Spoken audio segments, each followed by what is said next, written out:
नमस्कार, मैं हूं श्वेता। बिहारी न्यूज में आपका स्वागत है। आज है 10 अप्रैल, दिन शुक्रवार। खबरों की ओर बढ़ने से पहले एक नजर डालते हैं आज की सुर्खियों पर। बिहार विश्वविद्यालयों में असिस्टेंट प्रोफेसर भर्ती का नया नियम लागू। अब 160 अंकों की लिखित परीक्षा के आधार पर होगा चयन। नेट आधारित सिलेबस पर होगी परीक्षा। बिहार सरकार का बड़ा कदम, 25 जिलों में स्थापित हुई हाईटेक मिट्टी लैब। लागत घटेगी और उत्पादन बढ़ेगा। बिहार सरकार ने राजस्व विभाग में एआई किया लागू। खतियान और पुराने दस्तावेज की जांच होगी तेज और पारदर्शी। विशेषज्ञ समिति करेगी प्रशिक्षण। भारत सरकार ने लॉन्च किया पंचम चैटबॉट। व्हाट्सएप पर मिनटों में पंचायत सेवाओं की मिलेगी जानकारी। पंचायती राज विभाग जल्द ही अपनी योजनाओं को इस प्लेटफॉर्म पर करेगा इंटीग्रेट। सत्र 2026-28 के लिए बिहार में कक्षा 11वीं में नामांकन प्रक्रिया शुरू। 10वीं पास स्कूल में 11वीं प्रवेश को मिलेगा प्राथमिकता। 18 अप्रैल तक आवेदन करना होगा अनिवार्य। बिहार के सीएम नीतीश कुमार आज दिल्ली में लेंगे शपथ। बीते दिन खुद दी जानकारी, राजनीतिक निर्णय पार्टी पर छोड़ा। आईपीएल 2026 में आज आरआर और आरसीबी के बीच होगा मुकाबला। बिहार के वैभव सूर्यवंशी की शानदार फॉर्म पर रहेगी सबकी निगाहें। शाम 7:30 बजे से शुरू होगा मैच। तो एक नजर डालते हैं आज की बड़ी खबरों की ओर विस्तार। इंडियन बैंक के स्पेशलिस्ट ऑफिसर पदों पर 28 अप्रैल तक करे आवेदन। इंडियन बैंक ने बैंकिंग क्षेत्र में करियर बनाने के इच्छुक उम्मीदवारों के लिए स्पेशलिस्ट ऑफिसर यानी कि एसओ की 350 पदों पर भर्ती का नोटिफिकेशन जारी किया। यह भर्ती आईटी, क्रेडिट, जोखिम प्रबंधन और फाइनेंस जैसे महत्वपूर्ण विभागों के लिए है। पदों में असिस्टेंट मैनेजर यानी कि स्केल 1, मैनेजर यानी कि स्केल 2 और सीनियर मैनेजर यानी कि स्केल 3 शामिल है। आईटी विभाग के लिए बीटेक, एमसीए और क्रेडिट फाइनेंस पदों के लिए सीए या फिर एमबीए अनिवार्य है। आयु सीमा 22 से 25 वर्ष न्यूनतम, 32 से 37 वर्ष अधिकतम निर्धारित है। आवेदन 8 अप्रैल से बैंक की वेबसाइट indianbank.in पर शुरू हो चुका है। वहीं अंतिम तिथि 28 अप्रैल है। चयन ऑनलाइन लिखित परीक्षा और इंटरव्यू से होगा। एससी एसटी दिव्यांग शुल्क 175 रुपए, वहीं अन्य श्रेणियों के लिए 1000 रुपए है। सीनियर मैनेजर को 1 लाख रुपए प्रतिमाह वेतन मिलेगा। 10वीं पास स्कूल में 11वीं प्रवेश को मिलेगा प्राथमिकता। बिहार में सत्र 2026 से 28 के लिए कक्षा 11वीं में ऑनलाइन नामांकन प्रक्रिया शुरू हो गई है। आवेदन 18 अप्रैल तक ofssbihar.net पर किए जा सकते हैं। नामांकन में प्राथमिकता 10वीं पास होने वाले उसी क्षेत्र के स्कूलों में दी जाएगी। विद्यार्थी अधिकतम 20 संस्थानों को विकल्प के रूप में चुन सकते हैं, जिससे अंतिम माना जाएगा। आवेदन शुल्क 350 रुपए है। बिना शुल्क आवेदन अस्वीकृत होगा। राज्य के 10,003 शिक्षण संस्थानों में 17.50 लाख से अधिक सीटों पर नामांकन होगा। डिग्री कॉलेजों को सूची से हटा दिया गया है और मोबाइल और ईमेल आईडी एक ही आवेदन में इस्तेमाल होंगे। 25 जिलों में हाईटेक मिट्टी लैब से किसानों की किस्मत बदलेगी। बिहार सरकार ने वैज्ञानिक खेती को बढ़ावा देने के लिए राज्य के 25 जिलों में 32 अनुमंडल स्तरीय हाईटेक मिट्टी जांच लैब स्थापित की है। इस पहल के तहत 2025-26 में 3 लाख मिट्टी नमूनों का संग्रहण और 2.98 लाख नमूनों का विश्लेषण पूरा हो चुका है। किसानों को उनके खेतों के अनुसार मृदा स्वास्थ्य कार्ड प्रदान किए जाएंगे, जो संतुलित उर्वरक उपयोग और उत्पादन बढ़ाने में मार्गदर्शक साबित होंगे। राज्य सरकार का यह बड़ा मास्टर स्ट्रोक मिट्टी की उर्वरता बनाए रखने, लागत घटाने और टिकाऊ खेती को बढ़ावा देने में मदद करेगा, जिससे किसानों की किस्मत बदलेगी। बिहारी बर्थडे स्पेशल में आज बात होगी कविता राय की। कविता राय, जिनका जन्म 10 अप्रैल 1980 हाजीपुर में हुआ, वह एक पूर्व भारतीय महिला क्रिकेट खिलाड़ी है। उन्हें उपनाम पॉली से भी जाना जाता है। वे दाहिने हाथ से बल्लेबाजी और मध्यम तेज गेंदबाजी करती थी, यानी कि ऑलराउंडर खिलाड़ी थी। कविता ने भारतीय महिला क्रिकेट टीम के लिए अंतर्राष्ट्रीय स्तर पर खेला है और अपना वनडे पदार्पण 15 दिसंबर 2000 को श्रीलंका महिला टीम के खिलाफ किया। उनके करियर में उन्होंने गेंदबाजी और बल्लेबाजी दोनों में योगदान दिया। हाजीपुर के इस खिलाड़ी ने भारतीय महिला क्रिकेट में अपनी पहचान बनाई और टीम के लिए सीमित अवसरों में भी महत्वपूर्ण प्रदर्शन किया। राजस्व विभाग में एआई से दस्तावेज जांच और सर्वेक्षण होंगे आसान। बिहार सरकार ने राजस्व और भूमि सुधार विभाग में आर्टिफिशियल इंटेलिजेंस को लागू करने का बड़ा कदम उठाया। अब भूमि सर्वेक्षण, खतियान और पुराने दस्तावेजों की जांच एआई की मदद से तेज और पारदर्शी तरीके से होगी।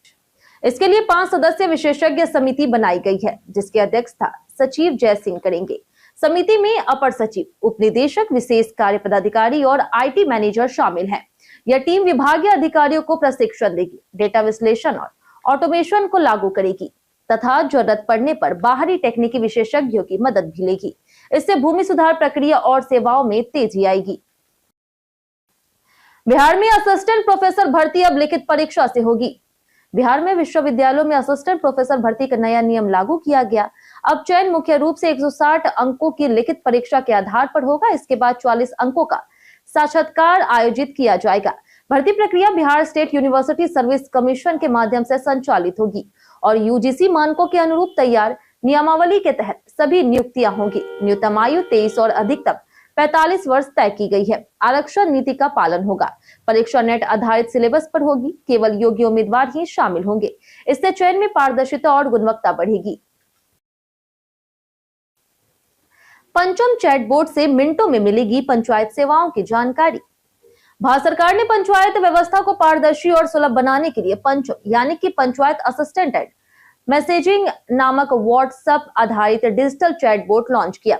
यह प्लेटफॉर्म पंचायत प्रतिनिधियों, कर्मचारियों और नागरिकों को योजनाओं, सेवाओं, प्रशिक्षण सामग्री, सर्वे और पंचायत से जुड़ी सभी जानकारी मोबाइल पर तुरंत उपलब्ध कराता है और इससे समय की भी बचत होती है। पंचायती राज विभाग जल्द ही अपनी योजनाओं को इस प्लेटफॉर्म पर इंटीग्रेट करेगा। यह पहल डिजिटल इंडिया अभियान के तहत किया गया एक महत्वपूर्ण कदम है, जिसे आने वाले दिनों में और व्यापक बनाने की योजना है। मीटर फोटो के नाम पर ठगी से बचने की चेतावनी। बिहार में विद्युत विभाग द्वारा डिजिटल ट्रैकिंग सर्वे चलाया जा रहा है, जिसका उद्देश्य उपभोक्ताओं को संबंधित ट्रांसफार्मर से जोड़ना है। सर्वे केवल मीटर की फोटो लेने तक सीमित है। कोई वायरिंग जांच या फिर मरम्मत नहीं होती। उपभोक्ताओं को सतर्क रहने और फर्जी सर्वेयर से बचने की सलाह दी गई है। अधिकृत सर्वेयर वैध पहचान पत्र दिखाएंगे। संदेह होने पर तुरंत शिकायत करें। पटना के विभिन्न क्षेत्रों के लिए हेल्पलाइन नंबर जारी किए गए हैं, जैसे कंकड़बाग 2 के लिए 7763813956, वहीं दानापुर के लिए 7763814069, वहीं पटना सिटी के लिए 7763814159। महाप्रबंधक दिलीप कुमार सिंह ने सहयोग की अपील की है।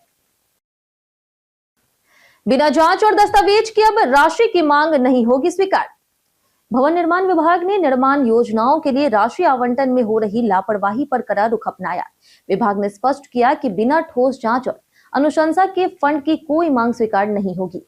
समीक्षा में पाया गया कि कई प्रमंडलों से अतिरिक्त राशि की मांग बिना समुचित जांच पड़ताल और आवश्यक दस्तावेजों के की जा रही थी। विभाग ने PIMS पोर्टल पर अपलोड किए गए दस्तावेजों की कमी पर भी नाराजगी जताई। अब प्रत्येक फंड मांग के साथ अद्यतन फोटो, गुणवत्ता जांच रिपोर्ट और कार्य संतुष्टि प्रमाण पत्र अनिवार्य होंगे, तभी राशि आवंटित की जाएगी। 15 अप्रैल को दरभंगा में लगेगा रोजगार मेला। दरभंगा जिले में 15 अप्रैल को मोजिबिया टेक्निकी संस्थान, महदौली, किला घाट में बड़े स्तर पर रोजगार शिविर का आयोजन किया जा रहा है।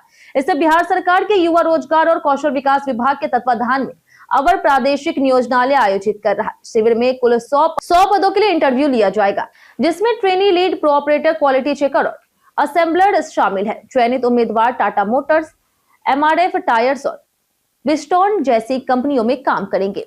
वहीं 10वीं से बीटेक तक योग्य पुरुष अभ्यर्थी 18 से 28 वर्ष के आयु के होने चाहिए। वहीं राष्ट्रीय करियर सेवा पोर्टल पर पंजीकरण कर भाग ले सकते।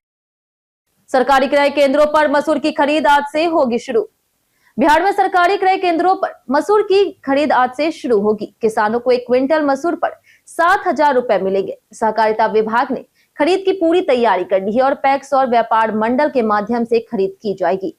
राज्य में कुल 32,000 मीट्रिक टन मसूर खरीदने का लक्ष्य रखा गया। दक्षिण बिहार में गयाजी, औरंगाबाद, नालंदा, लखीसराय, नवादा, बंका, भागलपुर, भोजपुर, जमुई और जहानाबाद जिलों को उच्च लक्ष्य दिया गया है, जबकि उत्तर बिहार में मधुबनी, मुजफ्फरपुर, पश्चिम चंपारण, समस्तीपुर, सीतामढ़ी, सुपौल और कटिहार के जिलों को खरीद के लक्ष्य तय किए गए। 9 से 23 अप्रैल तक मनाया जा रहा पोषण पखवाड़ा 2026। बिहार सरकार की सूचना और जनसंपर्क विभाग द्वारा स्वस्थ बिहार, खुशहाल बिहार अभियान के तहत पोषण पखवाड़ा 2026 9 अप्रैल से 23 अप्रैल तक मनाया जा रहा है। इसका उद्देश्य मां, बच्चे और परिवार की सेहत को बेहतर बनाना है। अभियान में पौष्टिक आहार लेने, साफ पानी पीने, स्वच्छता बनाए रखने और खून की कमी न होने देने पर जोर दिया गया। जनता को स्वास्थ्य और पोषण के प्रति जागरूक करने के लिए यह पहल संचालित की जा रही। विनय पाठक की फिल्म एवरीबॉडी लव्स सोहराब हांडा G5 पर होगी रिलीज। अभिनेता निर्देशक रजत कपूर, विनय पाठक और रणवीर शौरी ने अपनी murder mystery film everybody loves Sohrab Handa के निर्माण पर चर्चा की। यह फिल्म दोस्ती के पीछे छिपे तनाव और भावनात्मक हिंसा को उजागर करती है, जिसमें सोहराब की हत्या के बाद एक उत्सव खतरनाक मोड़ लेता है। रजत कपूर ने जॉनर सिनेमा और जटिल चरित्र प्रधान मर्डर मिस्ट्री बनाने की अपनी प्रतिक्रिया साझा की। रणवीर शौरी ने तेज तर्रार किरदार सोहराब हांडा की विशेषता पर जोर दिया, जबकि विनय पाठक ने रजत के लेखन की प्रशंसा की। कहानी ईर्ष्या, रहस्य और संदेह में गहराई से उतरती है। फिल्म आज G5 पर रिलीज हो रही। स्मार्टफोन के लिए USB Type-C चार्जर क्यों है जरूरी? आजकल लगभग हर स्मार्टफोन में USB Type-C चार्जर इस्तेमाल होता है। C इसका एडवांस कनेक्टर डिजाइन दर्शाता है। इसे किसी भी तरह से लगाया जा सकता है और ये पुराने माइक्रो USB या फिर USB-A या B की तुलना में तेज डेटा ट्रांसफर और फास्ट चार्जिंग सपोर्ट करता है। Type-C पावर डिलीवरी टेक्निक के साथ आता है और स्मार्ट चिप्स के जरिए बैटरी अनुसार बिजली नियंत्रित करता है। यह लैपटॉप, टैबलेट, हेडफोन, फोन और सभी के लिए पर्याप्त है। चार्जर खरीदते समय हमेशा ब्रांडेड और सर्टिफाइड केबल इस्तेमाल करें और पोर्ट की सफाई पर ध्यान दें। मंत्री श्रेयसी सिंह ने राजस्थान रॉयल्स के मालिकों से की अहम बैठक। गुवाहाटी में हुई बैठक में बिहार के विकास को लेकर के महत्वपूर्ण संकेत मिले। मंत्री श्रेयसी सिंह ने राजस्थान रॉयल्स के मालिकों के साथ राजगीर में IPL मैच आयोजित करने की संभावनाओं पर चर्चा की, जिससे खेल इंफ्रास्ट्रक्चर और पर्यटन को बढ़ावा मिलेगा। इससे होटल उद्योग और स्थानीय व्यवसाय को लाभ मिलेगा। साथ ही IT सेक्टर में निवेश और युवाओं के लिए रोजगार के अवसर बढ़ाने पर भी ध्यान दिया गया। बैठक में युवा क्रिकेटर वैभव सूर्यवंशी का शानदार खेल देखा गया, जो कम उम्र में ही अनुशासन के साथ भारतीय क्रिकेट में बड़ी उम्मीद के रूप में उभर रहे हैं।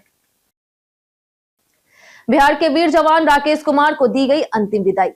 बिहार के औरंगाबाद जिले के वीर सपूत राकेश कुमार CRPF की 210 कोबरा बटालियन में तैनात झारखंड के सारंडा जंगल में नक्सल विरोधी अभियान के दौरान शहीद हो गए। उनके पार्थिव शरीर का अंतिम संस्कार गुरुवार को चनहट पुनपुन घाट पर पूरे राजकीय सम्मान के साथ किया गया, जिसमें उनके 4 वर्षीय बेटे हिमांशु ने पिता को मुखाग्नि दी। मौत की परिस्थितियों को लेकर के परिजन और नेता अलग अलग दावे कर रहे। परिजन और पूर्व विधायक नक्सली गोली का संदेह जता रहे, जबकि अधिकारियों ने पेड़ गिरने की बात कही। पूरे इलाके में शोक और शहादत पर गर्व की भावना है। जाने आज कैसा रहेगा बिहार के मौसम का मिजाज। मौसम विभाग के अनुसार 3 से 4 दिनों में राज्य के कई हिस्सों में अधिकतम तापमान में 4 से 6 डिग्री तक वृद्धि होने की संभावना है। वहीं न्यूनतम तापमान भी अगले 2 से 3 दिनों में धीरे धीरे 2 से 4 डिग्री तक बढ़ सकता है। मौसम शुष्क बना रहेगा। आज का अनुमानित अधिकतम तापमान 32 से 36 डिग्री सेल्सियस और न्यूनतम तापमान 20 से 22 डिग्री के बीच रहने की संभावना है। कुल मिलाकर के आने वाले दिनों में तापमान में बढ़ोतरी के कारण लोगों को गर्मी का अधिक सामना करना पड़ सकता है। दस्तावेज के बिना भी पहली कक्षा में बच्चों को मिलेगा अस्थायी नामांकन। सरकारी स्कूलों में पहली कक्षा में नामांकन अभियान शुरू हो गया है। 6 वर्ष की उम्र पूरा कर चुके या फिर अगले कुछ महीनों में 6 साल के होने वाले सभी बच्चों का दाखिला अनिवार्य है। यदि बच्चों के पास आधार कार्ड या फिर अन्य दस्तावेज नहीं है तो भी उन्हें अस्थायी नामांकन मिलेगा और दस्तावेज जमा होने के बाद इसे स्थायी कर दिया जाएगा। जिला कार्यक्रम पदाधिकारी ने सभी प्रखंड शिक्षा पदाधिकारी, विद्यालय निरीक्षक और ICT समन्वयकों को निर्देश दिए हैं। अभियान के अंत में प्राचार्य प्रखंड शिक्षा पदाधिकारी को घोषणा पत्र देंगे कि कोई भी बच्चा अनामांकित नहीं है। बिहार में पंचायत स्वास्थ्य केंद्रों से मिल रहा बेहतर प्राथमिक इलाज।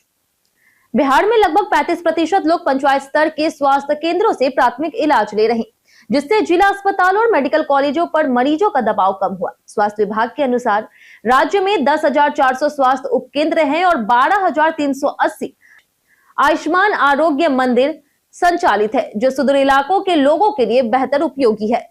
इन केंद्रों में 147 प्रकार की मुफ्त दवाइयां उपलब्ध है। इसके अलावा ई-संजीवनी टेली कंसल्टेशन सेवा प्रतिदिन लगभग 25,000 मरीजों को चिकित्सीय परामर्श प्रदान करती है, जिससे बिहार राष्ट्रीय स्तर पर 5वें स्थान पर है।